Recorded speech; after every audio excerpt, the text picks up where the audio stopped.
Baik ya. Bismillahirrahmanirrahim. Alhamdulillahirrahmanirrahim. Wa bihi nasta'in ala umuri dunya waddin. Wa sallallahu ala sayyidina wa maulana Muhammad wa ala alihi wa sahbihi ajma'in. Amma ba'du. Rabbi syrah li sadri wa yassir li amri wa hlul 'uqdatam min lisani yafqahu qawli.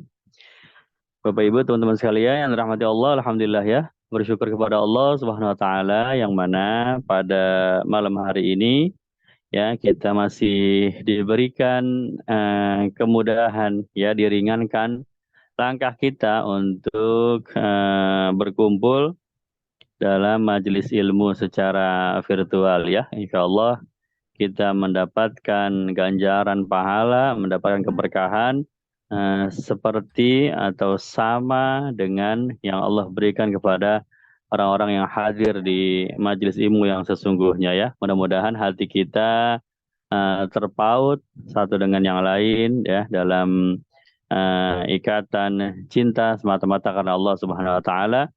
Mudah-mudahan sebagaimana kita berkumpul di dunia ini saling bertatap wajah, saling berbicara, saling menyapa insya Allah menjadi wasilah kita juga berkumpul di akhirat dalam perkumpulan yang sama, saling bertatap wajah, saling berkomunikasi, saling menyapa di dalam surganya Allah Ta'ala ya. Amin ya Rabbal Alamin.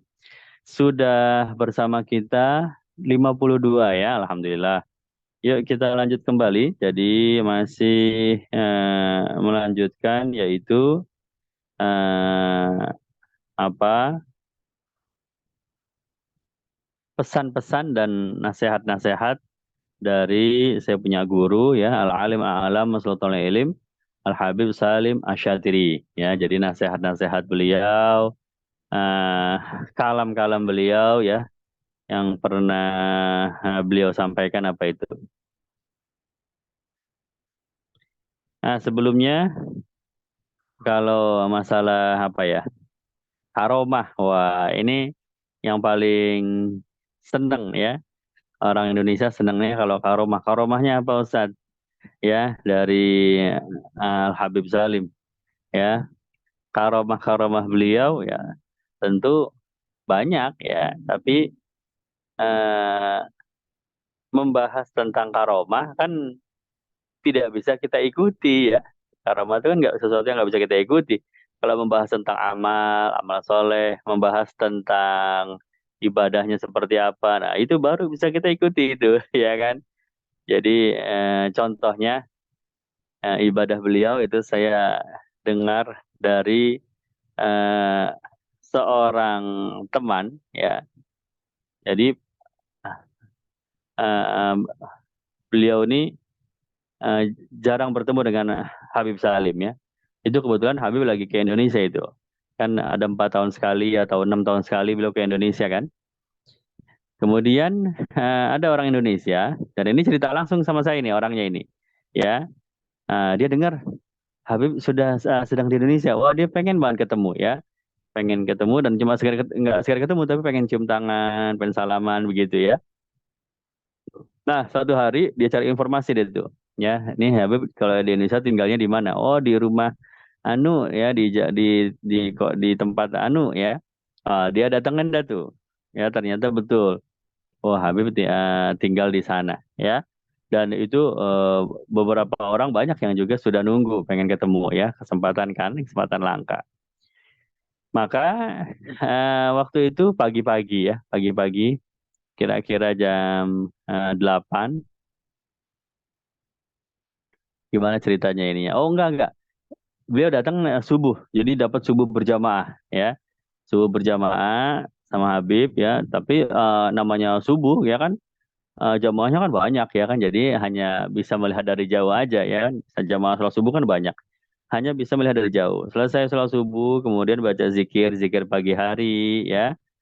Terus sampai waktu isyraq ya. Selesai waktu isyraq ya. Kemudian ada nasihat-nasihat ya. Sama aja ini beliau nonton di antara kerumunan banyak orang ya kan. Nah, selesai itu kira-kira waktu duha deh, udah selesai semua tuh. Acara semua rangkaian udah selesai. Orang-orang sudah mulai pada pulang satu demi satu. Nah, dia ini pengen nungguin, pengen pengen mendekat gitu ya. Jadi nggak puas kalau hanya melihat dari jauh. Pengennya dideketin, ya salaman gitu. Kalau bisa foto-foto, ya kan ada kenang-kenangan kan. Maka begitu waktu duha, Habib sholat duha dong, ya. Habib sholat duha, beliau tungguin. Ya, jadi dia tungguin. Nah, tunggu sholat duhanya Habib, ya. Lihat kondisi orang-orang yang nunggu udah tinggal sedikit ya. Jamaah-jamaah udah pada pulang dari subuh ya kan. Udah pada pulang jamaah sholat subuh. Beberapa orang doang yang tinggal nunggu Habib. Mungkin juga sama pengen ketemu, pengen salaman. Ya, maka ditungguin. Ya, ditungguin sholat duhanya Habib. Beliau berdiri 1 rakaat. Ya, ini dia sendiri nih yang bilang nih. Ya, wah ini Habib sholat duhanya mungkin 4 rakaat atau 8 rakaat lah ya. Apa kalau lagi hoki-hokinya 4 rakaat berarti cepet dong, bisa bisa ditungguin ya 10 menit paling kelar ya. Ternyata begitu beliau tunggu Habib sholat itu 1 rakaat, belum turun rakaat kedua itu dia nunggu sampai setengah jam. Setengah jam belum turun untuk rakaat kedua, masih berdiri di rakaat pertama. Hitung-hitungannya dia, wah ini mau sampai kapan ini nunggunya ini? Taruhlah memang 2 rakaat aja, 1 jam berarti kan ya. Apalagi 4 rakaat, apalagi 4 rakaat. Wah, akhirnya dia pulang. Enggak jadi. Wah, karena 1 rakaatnya aja setengah jam dia nungguin. Enggak kelar-kelar, enggak ruku-ruku gitu ya. Wah, itu belum baru 1 rakaat gimana? Sampai duhanya kelar, wah ini urusannya bisa nunggu sampai kapan ini ya? Maka dia pulang enggak jadi gitu ya. Masya Allah. Jadi eh, betapa sholat itu menjadi satu kenikmatan ya bagi orang-orang sholat. Sholat itu nikmat ya. Baca Quran yang panjang di dalam sholat itu nikmat ya. Jadi baca Quran itu mendapatkan 10 ya, mendapatkan 10 ganjaran pahala setiap hurufnya, ya kan? Dari hadis kan. Itu kalau dibaca kita dalam keadaan tidak punya wudhu ya, jadi tidak suci dari hadas kecil ya. Tidak punya wudhu, baca Quran. Bismillahirrahmanirrahim. Yasin wal Quran Hakim. Setiap huruf 10 ganjaran pahala. Kalau kita berwudhu dulu, ya maka setiap huruf 25 ganjaran pahala ya. Ambil wudhu dulu, baru baca Quran. Bismillahirrahmanirrahim. Yasin wal Quran Hakim. Ya kan? Oh, lebih banyak pahalanya. 25. Kalau kita baca di dalam sholat ya, sambil duduk sholat sunnah ya, sholat sunnah sambil duduk. Allahu Akbar. Ah, Bismillahirrahmanirrahim. Yasin wal Qur'an. Itu pahalanya 50 setiap hurufnya. Ya. Kemudian kalau kita baca di dalam sholat, tapi sholatnya sambil berdiri ya, baik sholat sunnah maupun sholat fardu, sholat fardu kan berdiri ya, maka pahalanya 100 ganjaran pahala setiap hurufnya itu ya. Masya Allah gitu. Jadi memang momentum terbaik, momentum paling afdol untuk membaca Quran ya memang di dalam sholat. Ya, pahalanya pun paling besar. Nah, kalau orang-orang sholat baca Qurannya di dalam sholat itu sampai sampai khatam 30 juz gitu ya. Ada khatamannya di dalam sholat ya. Ada khatamannya di luar sholat ya, Masya Allah. Ada khatamannya di rumah. Ada khatamannya di masjid. Jadi kalau ke masjid, ya ini saya lihat sendiri nih. Ini mah pakai mata kepala sendiri ya. Itu kalau bulan Ramadan habis asar, kita asar berjamaah, kemudian kita membuka kitab Mukhtasar Sahih Bukhari.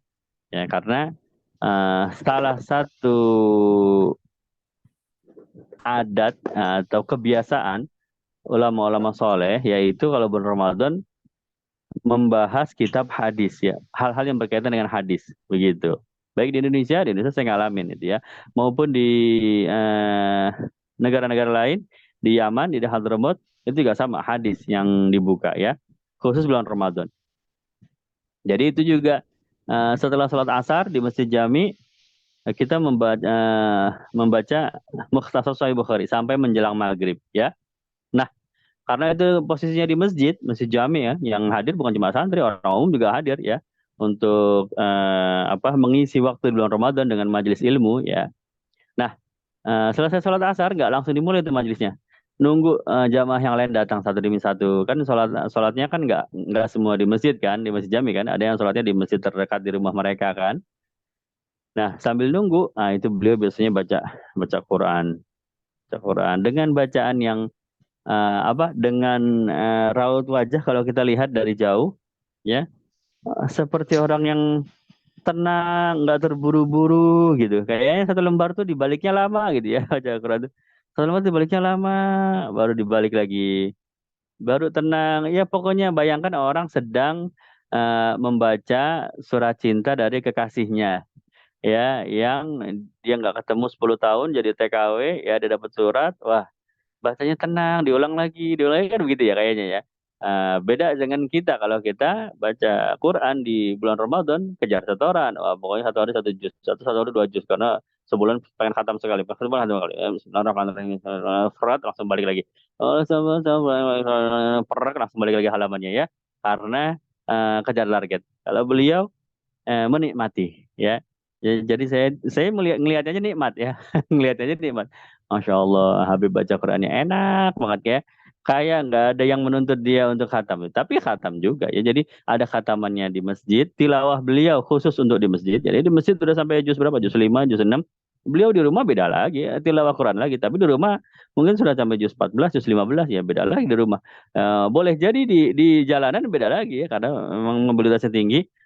Tilawahnya untuk di jalanan ya di jalanan sudah nyampe juz 20, juz 21 begitu, Masya Allah. Nanti khatamnya bareng-bareng ya, yang di masjid ntar khatam ya gitu. Jadi luar biasa.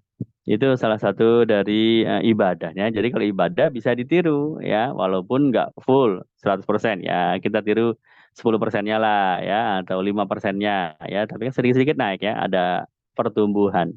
Begitu. Tapi kalau karomah ya ini susah ditiru ya, walaupun ada ya, hanya untuk menambahkan mahabbah kita. Jadi tetap tidak dihilangkan ya membahas karomah, karena karomah itu percikan dari mukjizat ya. Kalau karomah dihilangkan nanti lama-lama mukjizat dihilangkan ya. Padahal mukjizat itu tanda-tanda kenabian ya. Jadi di antara karomahnya beliau ya itu seringnya bermimpi Rasulullah SAW ya. Bahkan seringnya orang lain bermimpi Rasulullah SAW, tapi dalam mimpinya Rasulullah itu memakai gaya berpakaian seperti Habib Salim, ya, gitu. Dan ini saya punya kawan sendiri itu, kawan saya karena senior ya, karena murid senior, jadi sering privat, sering baca kitabnya privat ya. Jadi beliau kadang ngajar di kelas yang umum, kadang ngajar di kelas yang privat ya, 2 orang 3 orang doang kalau privat ya kan, karena kitab-kitabnya sudah tinggi ya. Nah, itu sering lagi baca, lagi belajar privat begitu ya, tiba-tiba ada tamu dari penduduk lokal ya, penduduk Yaman ya, datang, Assalamualaikum, salam, wah ya sudah dipersilahkan masuk, ngajinya dijeda dulu ya kan. Ya, dari mana datangnya? Habib, saya dari sini. Oh iya. Saya ingin menyampaikan aja bahwa saya tadi malam mimpi Rasulullah. Ah, Masya Allah, bagus ya. Tapi dalam mimpinya itu Rasulullah itu pakaiannya seperti Habib ya. Nah, setiap orang kan punya pakaian beda, gaya pakaian beda-beda ya. Coba kita lihat deh, Pangeran Diponegoro sama Imam Bonjol beda ya, sama Teuku Umar beda lagi ya. Padahal itu semuanya pahlawan-pahlawan Muslim ya, ulama-ulama Muslim itu ya. Kiai Hasyim Asy'ari sama Kiai Ahmad Dahlan beda itu gaya pakaiannya, bukan wajahnya. Gaya pakaiannya aja udah beda ya. Nah, ketika ada orang pakai dengan pakaian dengan ciri khasnya Ki Hasyim Asy'ari, itu kelihatan lah. Ini orang pakaiannya mirip Ki Hasyim Asy'ari ya, walaupun wajahnya beda ya. Oh, ini orang mirip Ki Ahmad Dahlan ya pakaiannya ya. Gaya berpakaiannya begitu. Nah, maka orang ini eh, beliau bermimpi Rasulullah SAW bertemu dengan baginda Nabi. Ya, baginda Nabi waktu itu sedang memakai pakaian seperti Habib Salim. Jadi antara melihat wajah Rasulullah atau wajah Habib Salim begitu. Maka beliau buru-buru ingin menceritakan kepada yang bersangkutan langsung Habib Salim. Apa kata kata Habib Salim?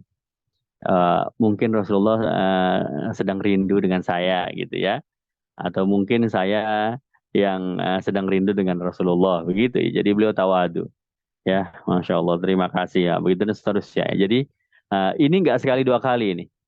Sering orang seperti itu. Nah, salah satunya yang mendengar, yang melihat kisah tersebut itu tuh cerita langsung karena saya punya kawan ya orang Indonesia. Jadi cerita langsung. Waktu itu ada orang datang ya, kemudian dia bilang dia mimpi Rasulullah tapi mirip dengan Habib. Wah, itu salah satu karomah itu ya. Kemudian juga ini masih orang yang sama ya. Ini masih orang yang sama, juga sama. Karomahnya Habib itu eh, apa bisa mengetahui adanya tamu yang akan datang ya. Padahal tamu itu tipe-tipe tamu spontan ya, datang aja tanpa tanpa janjian ya kan. Dan tamu itu biasanya bawa hadiah. Hadiahnya itu bisa berupa uang ya. Habib saya ada hadiah nih pengen kasih. Alhamdulillah dapat rezeki ya, ngasih ya. Nah, satu hari beliau sedang belajar privat, samanya privat, 3 orang 4 orang.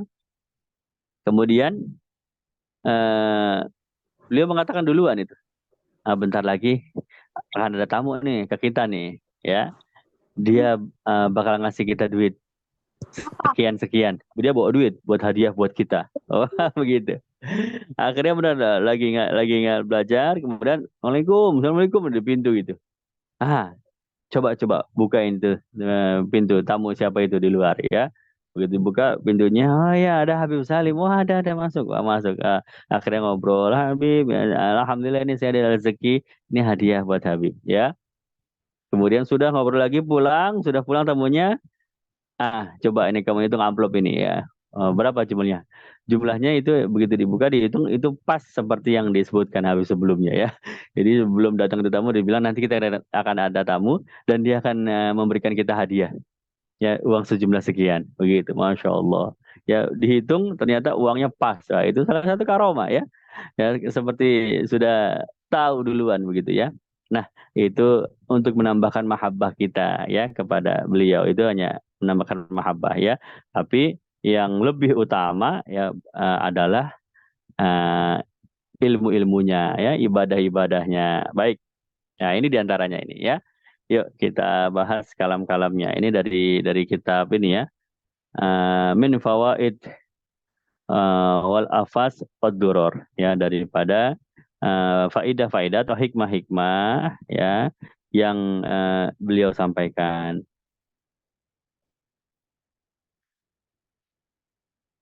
Nah, di antaranya.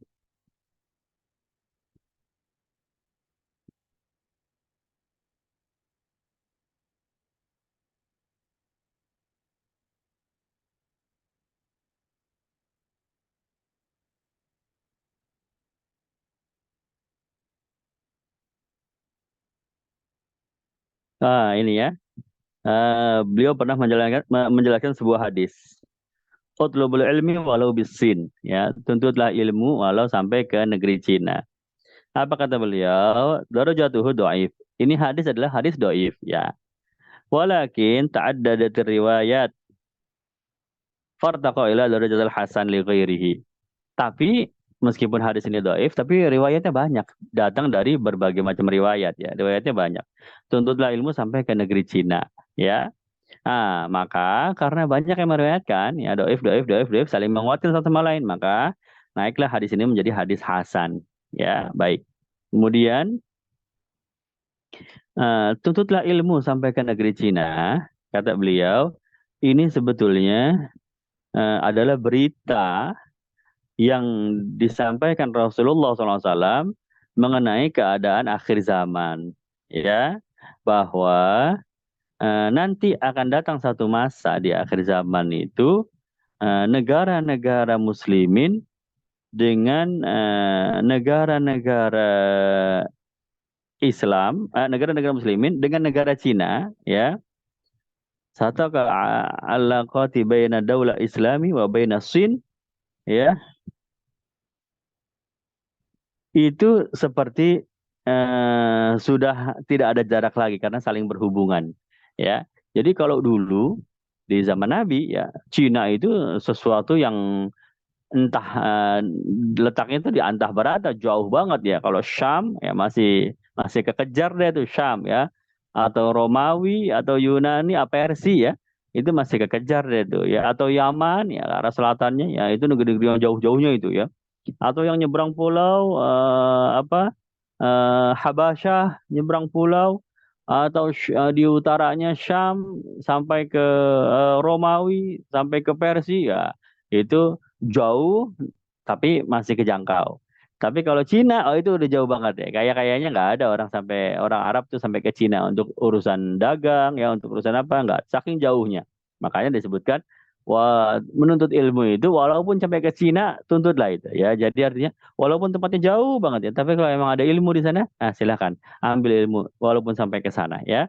Tapi di balik itu ada hikmah lain ya. Itu maknanya menuntut ilmu itu dengan semangat yang kuat ya, walaupun sampai tempat yang jauh. Tapi ada makna lain, kata beliau adalah ini salah satu akhbar nabawiyah, artinya pandangan kenabian tentang akhir zaman, bahwa akan datang satu masa negara Cina dengan negara-negara mayoritas kaum muslimin itu seperti sudah tidak ada jarak lagi ya, sudah saling berhubungan satu dengan yang lain, sehingga kita mau mencari ilmu ke negeri Cina itu sudah gampang ya, karena antara antara negara kita dengan negara Cina itu sudah terbuka. Begitu. Jadi ini menggambarkan eh, yang tadinya jauh satu saat nanti nggak akan jauh lagi ya. Begitu rupanya. Sekarang sudah kejadian ya. Sekarang sudah bisa kita rasakan ya, produk-produk Cina sudah masuk ya. Kita mau lihat keadaan seperti apa, jangan di Cina dan di seluruh dunia ya. Wah, tinggal lihat videonya, lihat di YouTube ya, lihat di apa ya, bagaimana kebiasaan mereka ya, bagaimana motivasi-motivasi mereka ya. Nah, itu sudah dekat ya, sudah tidak ada jarak. Begitu, Masya Allah. Ini eh, namanya isyarat kenabian ya. Jadi tuntutlah ilmu ke negeri Cina itu menunjukkan bahwa satu saat nanti Cina yang jauh sedemikian rupa itu bisa terasa dekat, tidak ada jarak dengan negara-negara kaum muslimin ya. Nah, itu dalam hal ilmu hadis. Kemudian ada lagi dari pelajaran beliau dalam hal ilmu tafsir ya. Ini ketika menjelaskan tentang kalimat-kalimat qasam ya, aqsamallahu biha fil Quran. Kalimat-kalimat yang mana Allah bersumpah atas nama benda-benda tersebut di dalam Al-Quran. Contohnya apa? Walaili, wasyamsi, ya, wal asri, ya, demi waktu, ya, demi malam, demi matahari, demi bulan, ya, macam-macam, ya. Watini wa zaitun, demi buah zaitun, demi buah tin, ya, dan seterusnya. Maka apa ini maksudnya? Kalau Allah bersumpah dengan benda-benda tersebut, ya, begitu dengan benda-benda tersebut,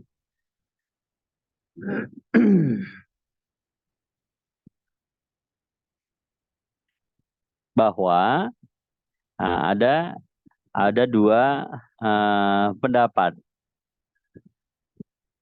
Ini dari sudut pandang eh, apa apa boleh gitu, apa pantas Allah Ta'ala bersumpah atas nama benda-benda gitu ya. Kadang-kadang benda-bendanya buah tin, ya kan? Buah zaitun, nah buah ya, cuma buah doang.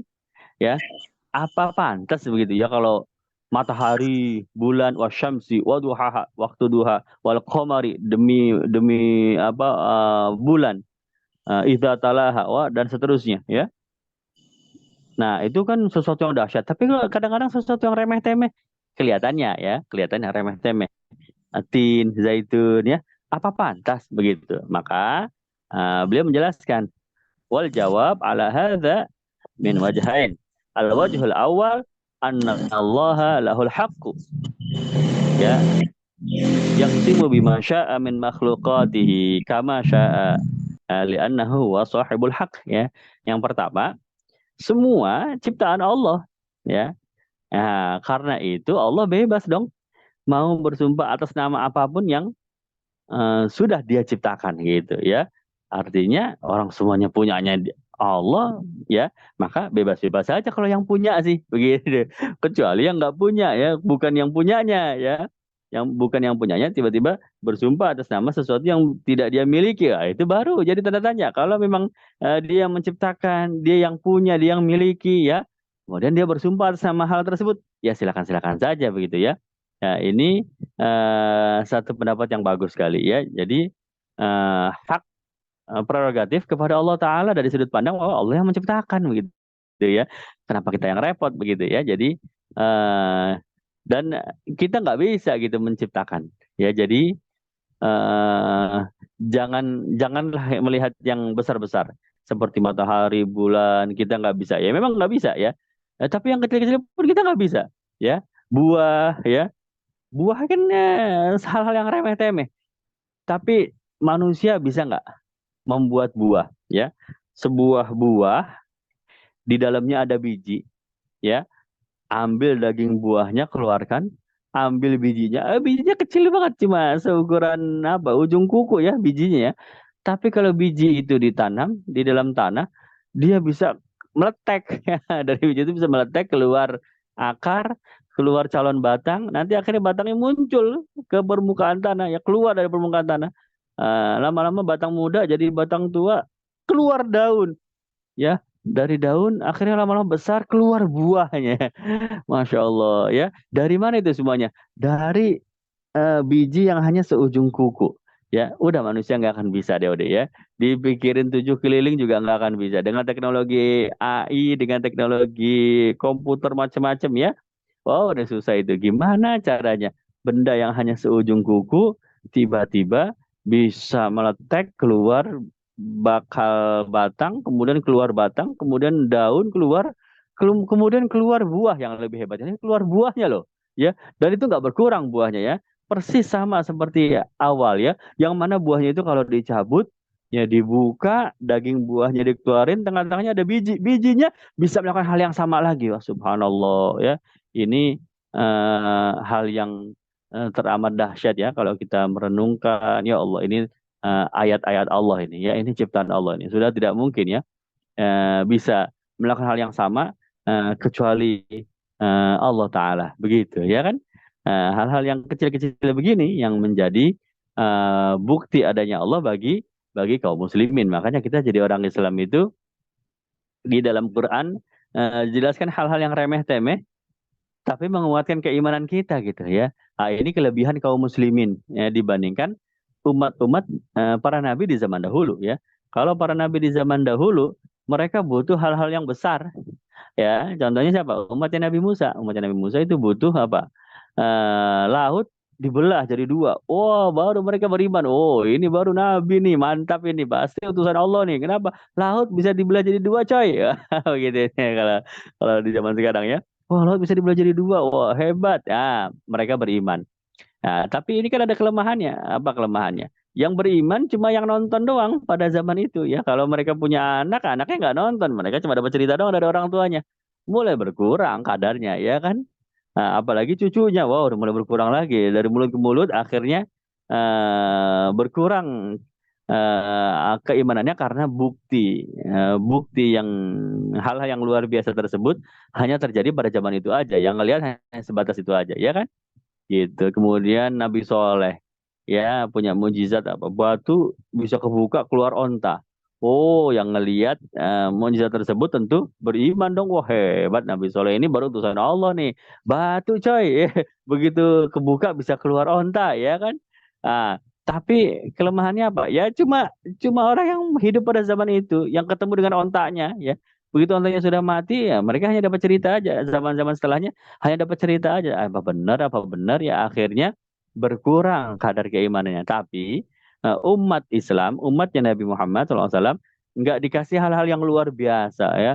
Laut terbelah, batu bisa keluar onta ya. Dalam Quran itu hal-hal yang remeh-temeh yang disebutin. Itu untuk kita berpikir bahwa hal-hal yang remeh-temeh pun itu tanda-tanda kebesaran Allah dari sudut pandang manusia nggak bisa bikin ya, manusia nggak bisa nyiptain hal yang begitu ya. Ya contoh itu buah tuh, buah dalamnya ada daging buahnya dibuka, tengah-tengahnya ada biji, biji ditanam bisa muncul buah lagi, yang ada bijinya lagi. Subhanallah itu nggak bisa deh. Kita bikin miniaturnya aja ya, nggak usah bikin Nggak usah bikin biji yang bisa berfungsi seperti itu ya. Bikin miniaturnya aja, nggak bisa.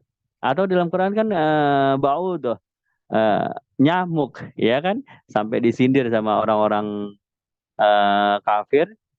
Lah, apa hebatnya nyamuk kok? Nyamuk dijadikan ayat dalam Quran, perumpamaan, ya, maka dibalas oleh Allah Ta'ala. Allah tidak malu membuat perumpamaan seperti nyamuk, ya. Kenapa? Karena kalau dipikirkan lagi, nyamuk itu ayat-ayat Allah, ya, tanda-tanda kebesaran Allah, ya.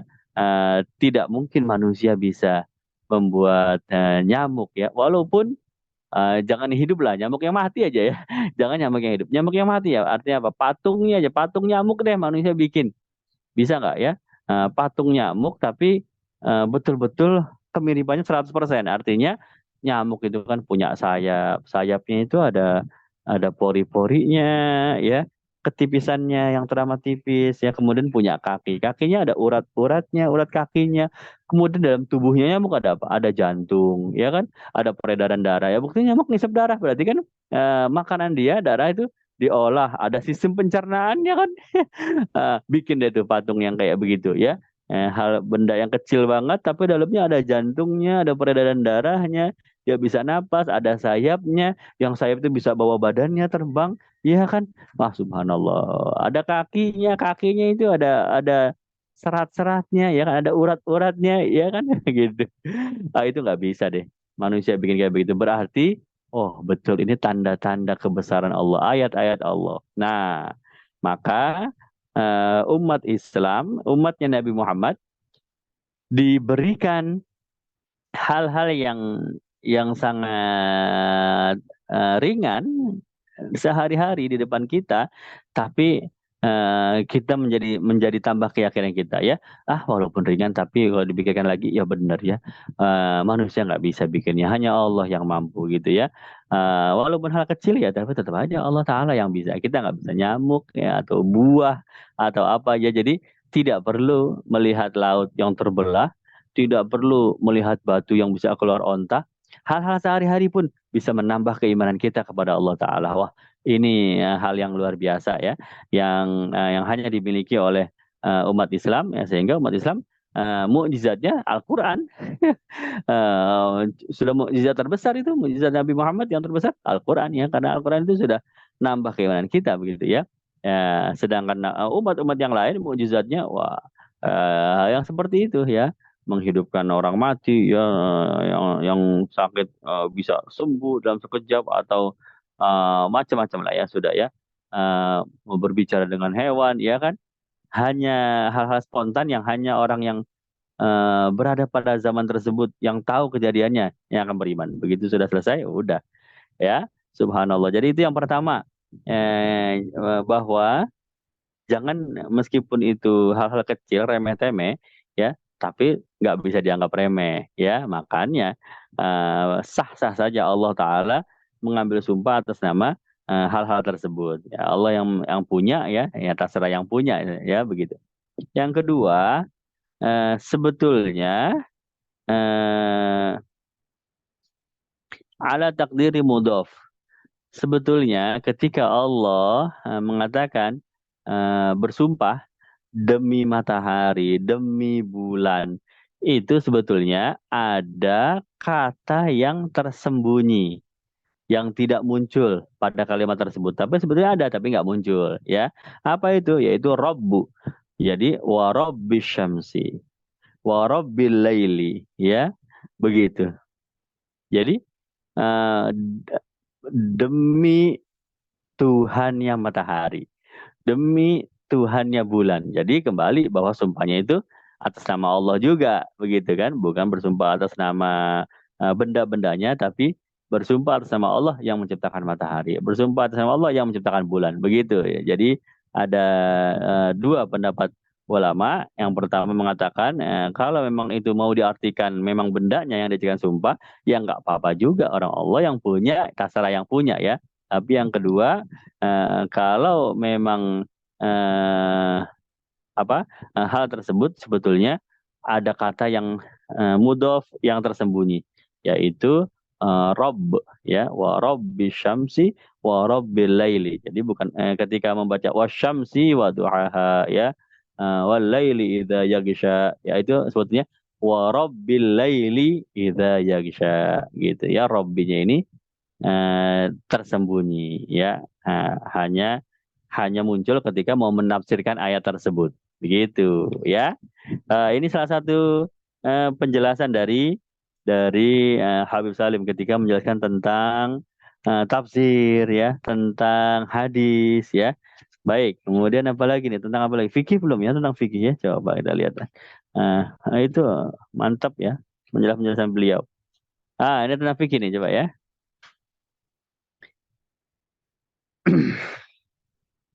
Oh, hadis juga sih, ya tapi fikih juga sih. Ya, kita baca aja. Ja'a fil hadis.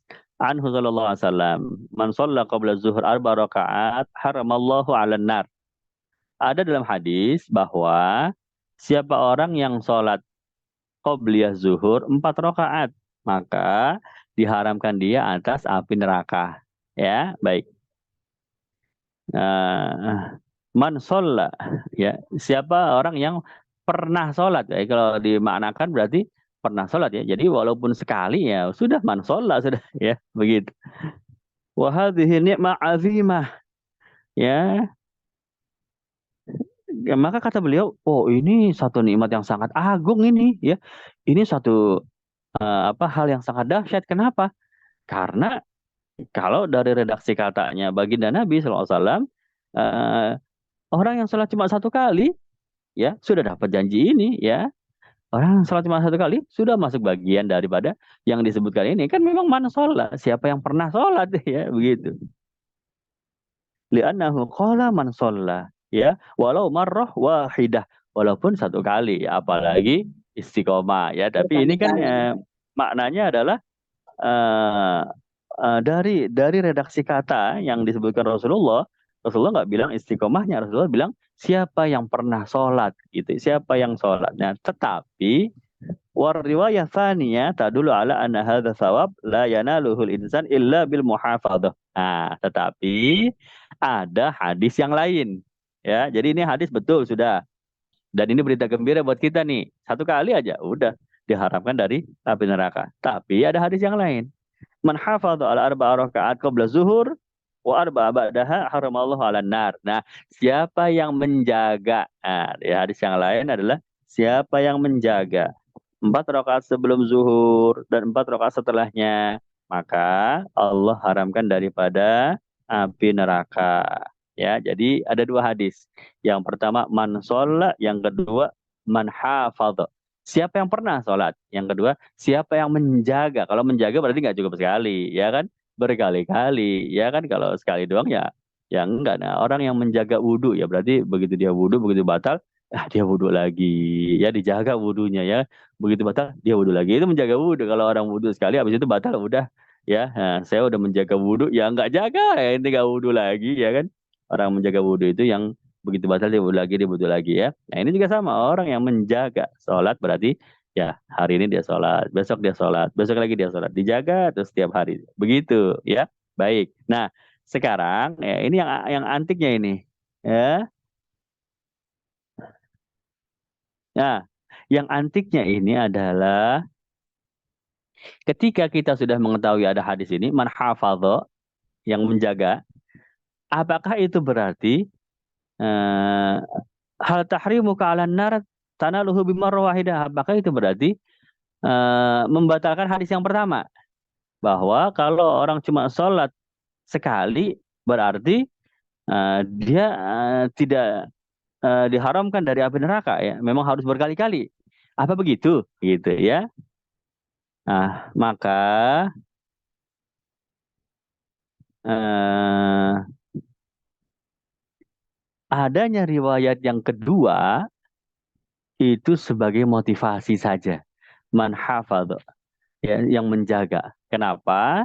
Karena eh, fadlullahi wasi' ya, karena luasnya rahmat Allah.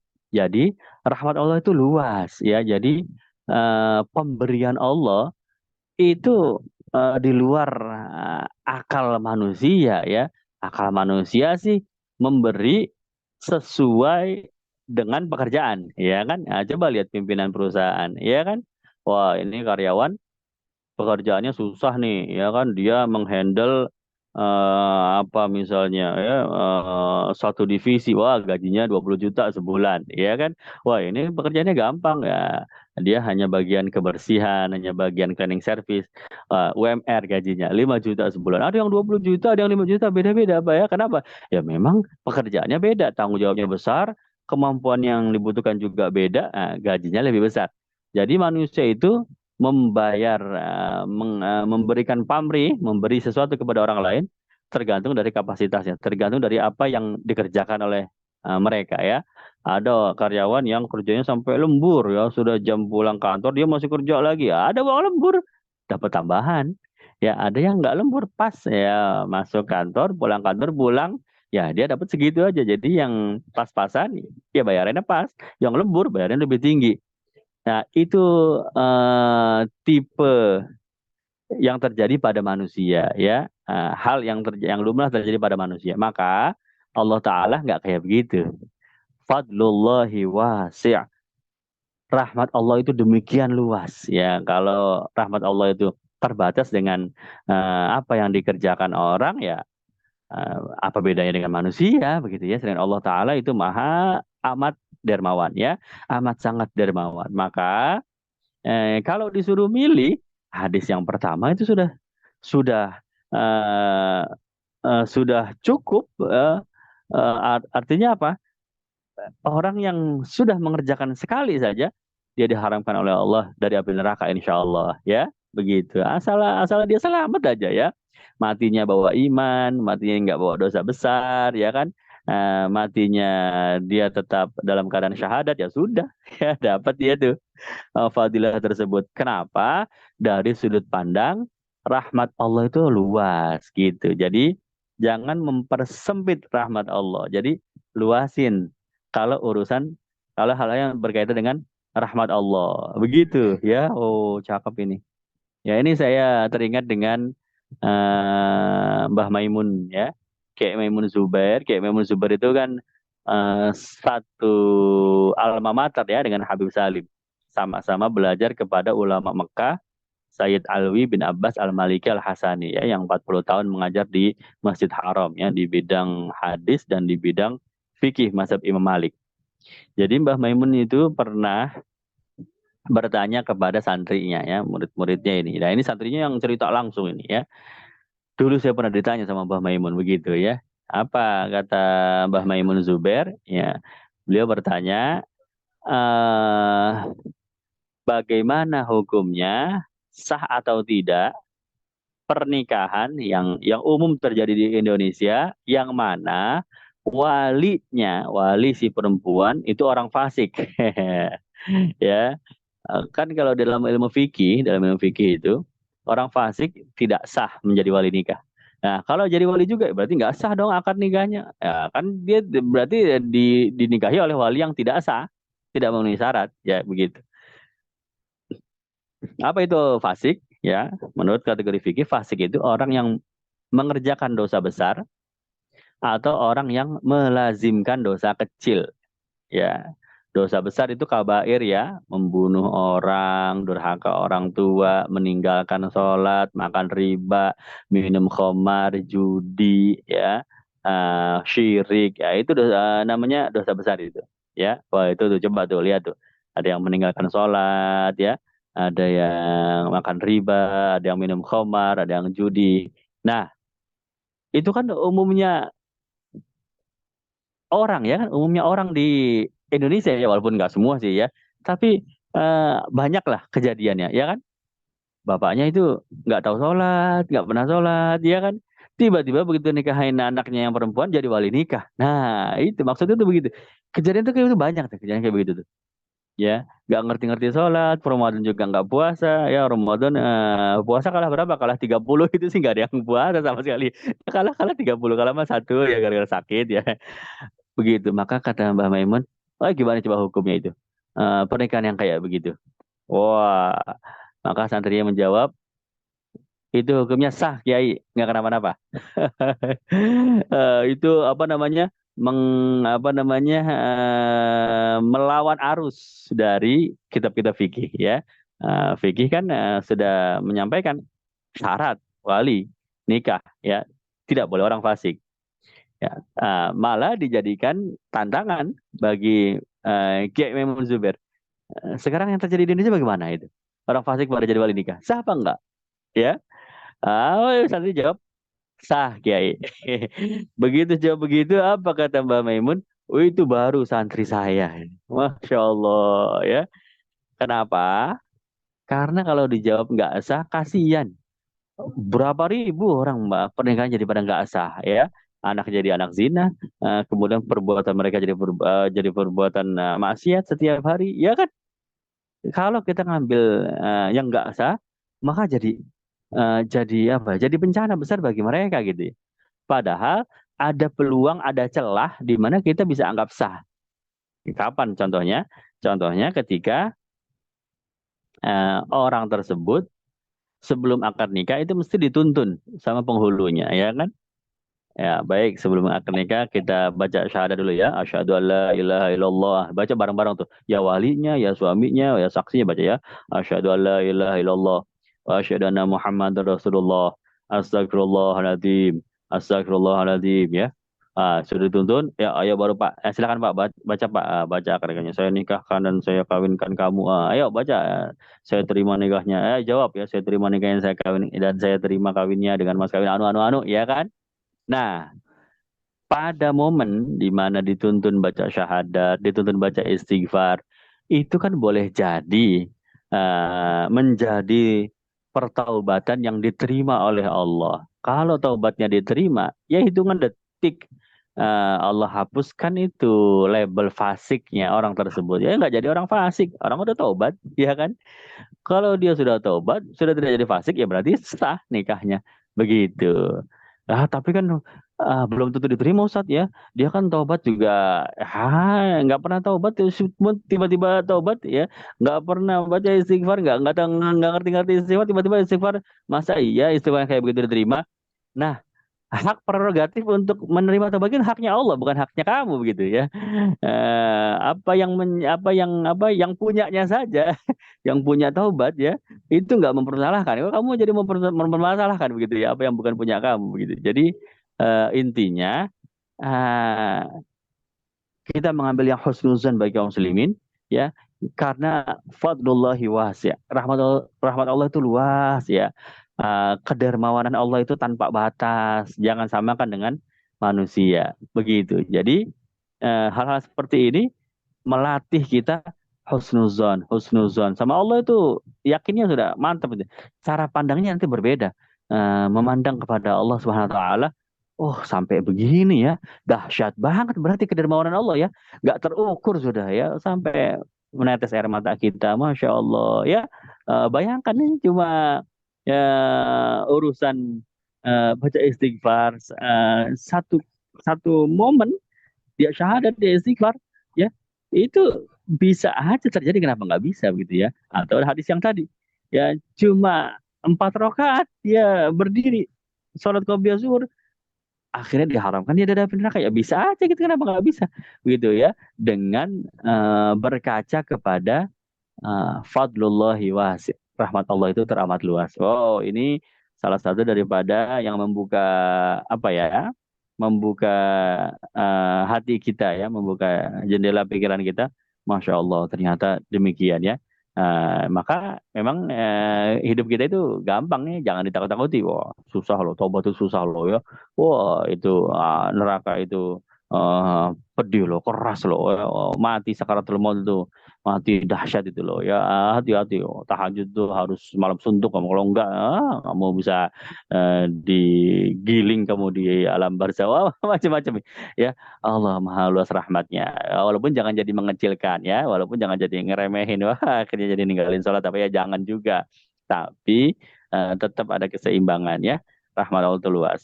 Baik. Oh, apalagi ya, ini saran apa, nasihat-nasihat dari beliau. Sudah itu. Kayaknya sudah cukup ya.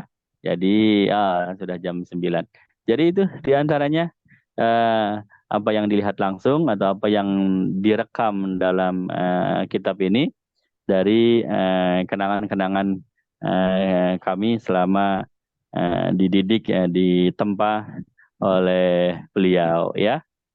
Mudah-mudahan Allah Taala menularkan ya akhlak ilmu begitu ya kan, akhlak itu menular dari pertemuan ya, dari akhlak itu menular dari pertemuan ya, makanya meskipun kita yakin, saya emang nggak ngaruh lah kalau orang ngomong apapun, saya punya iman yang kuat ya, tetap aja kalau bisa jangan bertemu, jangan satu majelis dengan orang-orang yang tidak bagus gitu akhlaknya begitu, walaupun kita yakin saya nggak akan, saya punya benteng yang kuat lah ya, tetap karena bisa menular itu akhlak itu, baiknya ya menular ya, nggak bagusnya juga ya menular juga begitu ya. Baik teman-teman sekalian, Bapak Ibu yang dirahmati Allah, sudah pukul 9. Yuk kita buka pertanyaan satu atau dua ya. Jadi biar bisa, silakan Mas Randia. Sambil saya lihat yang ada di teks ya. Yuk Mas Randia boleh dibuka mic-nya. Assalamualaikum warahmatullahi wabarakatuh, Ustaz. Waalaikumsalam warahmatullahi wabarakatuh. Ustaz, ini ada cerita nih, Ustaz. Dulu dia melakukan istiqomah sholat yang seperti tadi Ustaz sampaikan, dia syukur ya, bahkan sampai 4 atau lebih. Kemudian setelah dia merantau, dia itu mendapati masjid di daerahnya itu tidak selama di kampungnya. Kalau di kampungnya dia komatnya itu tidak cepat. Nah, tapi di daerah perantauan dia komatnya itu cepat, Ustaz. Jadi habis azan itu lekas iqomah. Sehingga sudah berkali-kali dia berusaha untuk mengistiqomahkan seperti apa yang dilakukan di kampungnya, namun tidak bisa sampai target, atau kadang-kadang baru sholat wudhu atau baru sholat tahiyatul masjid sudah iqomah. Nah, kemudian dia bertanya sama beberapa mungkin di kajian mungkin dia ikuti. Kemudian dia sampaikan katanya bisa digabungkan sholat sunnah, mungkin sholat sunnah zawal atau sholat sunnah qobliyah zuhurnya. Nah, kemudian dia merasa tidak yakin, merasa tidak puas. Namun karena kondisi yang sangat tidak memungkinkan untuk melakukan seperti yang dilakukan di kampungnya, jadi terpaksa dia harus melakukan itu dengan kondisi yang ada di perantauan. Nah, kalau begini Ustadz kasusnya, apakah dia masuk di hadis yang pertama atau yang kedua, Ustadz? Sekarang Ustadz Afwan. Ya, cakep. Itulah dia kenapa ada hadis pertama, ada hadis kedua ya. Hadis kedua memotivasi untuk manhafal, untuk menjaga ya. Tapi nggak semua orang bisa ada kesempatan atau dia bisa istihadnya itu tinggi terus, naik turun kan. Maka rahmat Allah itu luas kok. Man sholat sudah cukup ya, tapi tetap yang dituntut adalah man hafal, tetap istiqomah ya. Begitu. Maka selama selama masih memungkinkan untuk menjaga sholat tersebut, ya jaga ya. Tapi begitu memang sudah kepepet, ya sudah nggak apa-apa, ditinggalkan begitu. Nanti ada waktunya lagi, ya dijaga lagi, didirikan lagi begitu. Hitung-hitung juga untuk membedakan. Nah, ini satu ilmu lagi nih ya. Jadi saya pernah mendapatkan pelajaran juga bahwa antara fardu dengan sunnah itu penekanannya beda dan kita yang membedakan gitu. Ini ada kisahnya dari Sayyidina Abu Bakar. Sayyidina Abu Bakar As-Siddiq itu puasa sunnah, ya puasa sunnah. Kemudian istrinya di rumah, begitu waktunya buka puasa, beliau menyiapkan aneka macam buka puasa seolah-olah seperti bulan Ramadan. Jadi kalau bulan Ramadan kan agak banyak ya menunya ya. Mungkin ada roti gandumnya juga, ada kurmanya juga, ada minumannya juga, macam-macam ya kan. Padahal biasanya kalau puasa sunnah ya udah ala kadarnya aja apa yang ada ya, makan minum sudah selesai ya kan. Cuma ini istrinya pengen menyiapkan yang spesial gitu untuk menu buka puasa. Nah, maka Sayyidina Abu Bakar justru menegur, nggak usah kayak begini. biarkan yang kayak begini itu untuk puasa fardu. Untuk puasa sunnah ya seperti biasa saja. Kenapa? Karena memang fardu itu biar dia ada bedanya dengan yang sunnah. Jadi kita pun memuliakan sesuatu yang fardu, memperlakukan sesuatu yang fardu memang beda juga dengan yang sunnah, begitu. Salah satunya contohnya itu begitu. Jadi ya, maka kalau kalau puasa sunnah, Senin Kamis, tapi puasa buka puasanya komplit seperti puasa Ramadan, ya itu sesuatu yang kurang bagus juga. Jadi biar ada bedanya fardu dengan sunnah.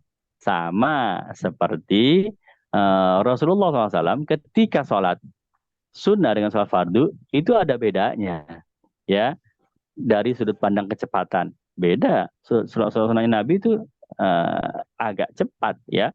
Bahkan Sayyidah Aisyah mengatakan ini Nabi baca Fatihah enggak sih gitu. Artinya apa? Saking cepatnya ya, tapi nggak setiap hari begitu ya. Ada momen-momen tertentu.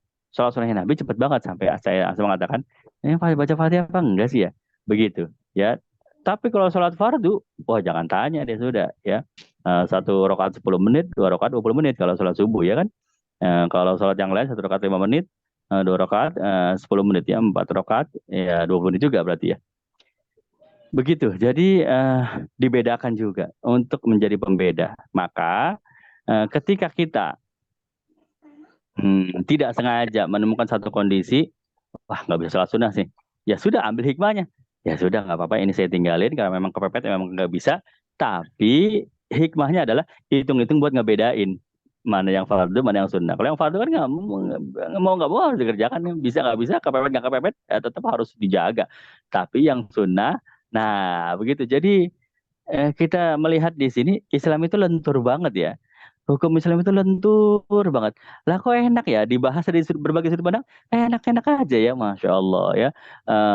Sunnah kita jaga, kita kerjakan, istiqomah. Ada waktunya kita nggak bisa ngerjain, kepepet. Ya ditinggalin pun ada hikmahnya juga gitu ya. Masya Allah, luar biasa dahsyat. Gitu. Jadi dalam kasus seperti ini, ambil kaidah yang seperti itu. Gitu ya. Baik. Jazakallah Ustaz. Ya, baik. Yuk, Bapak Ibu teman sekalian rahmati Allah. Cukup ya satu pertanyaan ya di chat. Apa ketutup apa gimana ya? Obrolan grup rapat. Ada Ustadz itu. Coba Ibu Tuti. Bisa.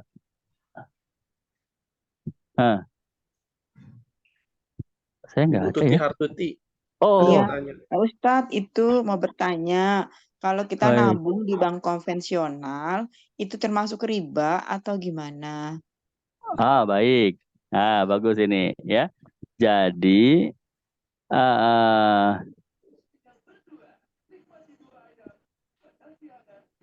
riba itu sesuatu yang ada lebihnya. Nah, ya. Nabung dilebihin. Ya sudah riba berarti ya. Yang kedua, adanya verifikasi atau adanya fatwa dari ulama. Ya, ulama di Indonesia berarti kan MUI ya, Majelis Ulama Indonesia. Ya, Majelis Ulama Indonesia yang lebih berhak untuk menimbulkan produk hukum terhadap hal-hal yang di Indonesia. Tinggal kita lihat bank konvensional ada fatwa MUI-nya nggak bahwa dia itu halal, gitu.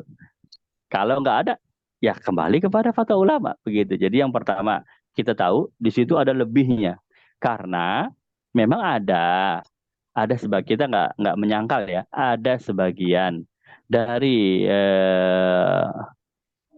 para ustadz ya, atau para ulama mengatakan bunga bank itu bukan riba karena yang bunga bank itu tidak haram karena bukan bagian dari riba gitu. Yang haram itu yang riba. Tapi kalau bunga bank bukan riba gitu. Kenapa? Dengan sudut pandang ini itu macam-macam lah gitu ya. Ya kita menghormati dari sudut pandang. Ya memang betul ayatnya dalam Quran itu yang diharamkan adalah riba bukan bunga bank. Ya kecuali yang diharamkan bunga bank. Antara bunga bank menjadi riba itu kan produk hukum ya. Itu kan istihad ya. ini bunga bank masuk riba apa bukan nih?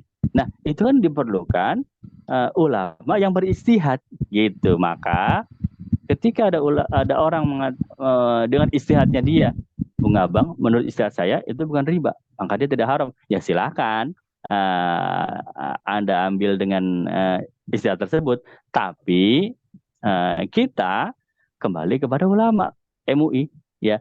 MUI ada nggak mengatakan bahwa itu halal? Ya kalau ada halal berarti ada label MUI-nya dong. Seperti bank syariah. Bank syariah kan ada label halalnya, ya kan? Ada halalnya. Berarti ulama-ulamanya di MUI sudah memverifikasi, sudah mempelajari, oh ternyata bank syariah ini eh, tidak bisa masuk kategori bank syariah ini bisa masuk kategori menjadi halal. Begitu ya. Jadi kalau saya memilih riba. Ya, bunga bank itu riba ya. Kenapa? Ya, MUI sudah benar salahnya tanggung jawab dia, ya kan? Bebas kita dari apa pertanggungjawaban. Orang mereka juga ulama, ya kan? Begitu. Nah, ya, tapi itu satu masalah ya. Tapi masalah lain, ketika menyimpan uang di bank, ya tidak diambil bunganya. Boleh apa enggak? Ya nggak kenapa-napa. Memang itu fasilitas ya. Memang bank menyediakan layanan untuk menyimpan uang begitu. Kemudian ditawarkan bunga, ya kita nggak ambil, nggak kenapa-napa. Kita ambil fasilitasnya. Dia punya fasilitas menyimpankan uang Anda, dia punya fasilitas memberikan Anda bunga, dia punya fasilitas memberikan kemudahan, Anda dapat kartu ATM, ATM juga sebetulnya kan bayar ya, ada iuran bulanannya, dan macam-macam ya. Fasilitas itu kan boleh, ada yang boleh diambil, ada yang boleh nggak kita ambil begitu. Jadi ya sah-sah saja menganggap bank itu sebagai tempat penyimpanan aja gitu. Ya kalau dimanfaatkan untuk ngambil bunganya ya baru jadi riba. Tapi kalau buat tempatnya numpang nyimpen doang nggak kenapa-napa ya, karena memang itu fasilitas. Kemudian berikutnya ada lagi masalah nih. Boleh nggak bekerja di bank konvensional? Kan kalau mengambil pendapat bunga bank itu riba, berarti saya digaji dari uang riba dong. Nah, ini masalah lain lagi. Jadi masalahnya banyak ya. Nggak cuma ini, kemudian berarti semuanya jadi nggak boleh. Nah, tetap harus dijabarkan satu demi satu. Nah, masalah bekerja di bank, ya ini juga sama. Ini juga saya punya guru yang menjelaskan. Bagus banget ini penjelasannya ini. Jadi, Anda lihat dulu apakah bank tersebut sumber penghasilannya itu hanya murni dari riba atau dia ada sumber penghasilan lain yang halal. Ya, contoh apa? Contohnya adalah menjadi mediator bagi pembayaran-pembayaran. Bayar listrik, bayar telepon, bayar PAM, itu kan melalui bank ya, melalui ATM kan kita ya. Dan itu ada biaya administrasinya 2.500, ya kan? Dan itu halal hukumnya. Ya, kenapa ya? Memang itu jasa, uang jasa. Ya, bank memudahkan untuk membayar ya, tapi bank mengenakan jasa. Kita memanfaatkan layanan tersebut dan kita bayar, dan itu bayarannya sah. Ya, artinya halal. Jadi ternyata pendapatan bank itu tidak semua dari riba, ada juga yang dari halalnya. Contohnya dari mengelola jasa pembayaran, dan itu miliaran itu jumlahnya, ada dari ribuan orang yang tiap bulan bayar PAM, tiap bulan bayar listrik, bayar telepon macam-macam, ya kan? Berarti bekerja di sebuah perusahaan yang mana bercampur pendapatan perusahaan tersebut, ada yang halalnya dan ada yang tidak halal. Boleh apa enggak? Begitu. Sekarang kasusnya jadi begitu. Maka jawabannya ini boleh. Kita berhusnuzon kepada Allah, gaji yang sampai ke kantong kita itu dari bagian yang halalnya. Begitu ya. Sama seperti bekerja di hotel. Hotelnya ini eh, sekali dua kali digunakan untuk hal-hal yang tidak terpuji. Ya, ada aja orang yang belum nikah tapi mereka check in di hotel, ya kan? Tapi pertanyaannya, apakah semuanya begitu? Apakah semua tamu hotelnya begitu? Ya, kalau hotelnya di Gang Doli, ya iya betul, emang hotel Remang-Remang emang khusus buat begitu. Bekerja di situ ya haram hukumnya. Kenapa semua pendapatan hotelnya dari situ? Iya kan? Sudah pasti itu orang-orang yang berniat maksiat yang menginap di hotel tersebut. Tapi kalau di hotel yang normal, ya tamu yang memang dari luar kota pengen di situ, atau keluarga memang pengen di hotel itu tersebut ya, Tapi satu dua ya ada aja orang yang bermaksiat di hotel itu ya kan. Berarti bercampur dong pendapatan hotel itu antara pendapatan yang halal dan yang tidak halal. Gimana saya bekerja di hotel tersebut, Ustadz? Boleh dengan berhusnuzon kepada Allah bahwa apa yang kita terima pendapatan kita itu dari pendapatan hotel yang halalnya. Begitu ya. Meskipun ya kalau bisa ya apa namanya mencari lagi yang memang halal 100%. Jadi kan kita lebih tenang ya. Tapi mencari kan tidak semudah itu ya, begitu. Jadi bukan berarti oh saya kerja di bank, oh besok saya mau mengajukan resign sudah ya. Lillahi ta'ala ya, nggak begitu juga. Ya akhirnya cari kerja nggak dapat ya usaha akhirnya juga belum tentu sukses ya kan begitu. Nah, maka pandangan-pandangan ulama yang seperti ini itu kebijaksanaan ulama yang seperti ini itu bagus sekali itu untuk kita ambil ya, dan itu semua berdasarkan ilmu dan itu semua istihad yang bisa dipertanggungjawabkan begitu ya. Begitu. Jadi itu masalah bank konvensional. Baik, alhamdulillah teman-teman sekalian, sudah ya, cukup ya dari teks satu, dari pertanyaan langsung satu. Waktu sudah menunjukkan jam 9:11. Baik, alhamdulillah Zoom kita pada malam hari ini terselenggara dengan lancar. Mudah-mudahan ada keberkahan, ya, ada manfaatnya. Ya, kita tutup bersama-sama dengan doa penutup majelis. Subhanakallahumma wa bihamdika asyhadu an la ilaha illa anta astagfiruka wa atubu ilaik. Terima kasih untuk 123 teman-teman, alhamdulillah masih bertahan sampai malam ya. Sampai ketemu lagi pada Zoom di pekan yang akan datang. Assalamualaikum warahmatullahi wabarakatuh. Terima kasih ya. Waalaikumsalam warahmatullahi Alhamdulillah. wabarakatuh. Ustaz.